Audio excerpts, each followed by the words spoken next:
আসসালামু আলাইকুম বন্ধুরা, কেমন আছেন সবাই? আশা করি ভালো আছেন। আমরা যারা টিকটক ব্যবহার করি, দেখা গেছে টিকটক ব্যবহারের ফলে কিন্তু আমাদের অনেক এমবি চলে যায়, ঠিক আছে? তো আমরা চাচ্ছি যে আমাদের এমবি যেন কম যায়। আমরা চাইলে এ ১০ এমবি ২০ এমবি দিয়ে কিন্তু আমরা অনেকক্ষণ টিকটক দেখতে পারবো, ঠিক আছে? তো কিভাবে আমরা টিকটকের থেকে ডাটা সেভ করব? চলুন শুরু করছি ভিডিওটি। তো আমরা প্রথমে টিকটকে চলে যাব। টিকটক থেকে আপনার ডাটা সেভ করার জন্য।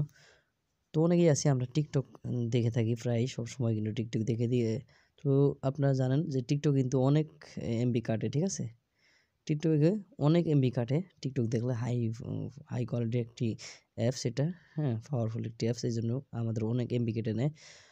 তো আমরা চাইলে খুব সহজে কিন্তু আমাদের উম এমবি বাঁচাতে পারি এখান থেকে। তো আমরা কি করব? প্রোফাইল দেখতে পাচ্ছেন এখানে। আমি টিকটকে প্রবেশ করলাম, দেখতে পাচ্ছেন।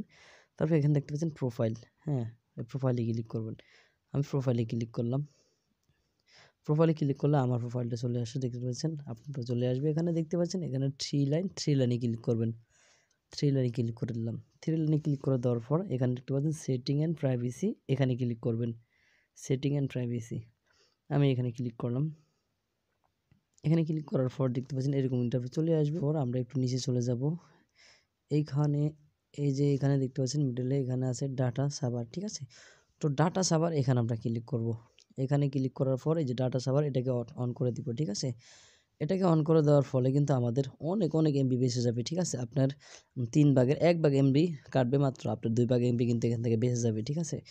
তো এই ছিল আজকের ভিডিও। আর অবশ্যই আপনার এখানে যদি আপনি ওয়াইফাই দিয়ে ব্যবহার করেন এটা অফ করে কোনো সমস্যা নেই, ঠিক আছে? ওয়াইফাই দিয়ে ব্যবহার করলে তো কোনো ডাটা সেভ করার কোনো প্রয়োজন নেই। তো ওয়াইফাই দিয়ে আপনি চাইলে ব্যবহার করার ফলে এটাকে আপনি অফ করে দিতে পারেন যখন আপনি ওয়াইফাই দিয়ে ব্যবহার করবেন, ঠিক আছে? তো এই ছিল আজকের ভিডিও। যদি ভিডিওটি ভালো লাগে থাকে চ্যানেলটি সাবস্ক্রাইব করে পাশের বেল বাটনটা অন করে দিবেন আর একটা লাইক দিবেন। ধন্যবাদ সবাইকে।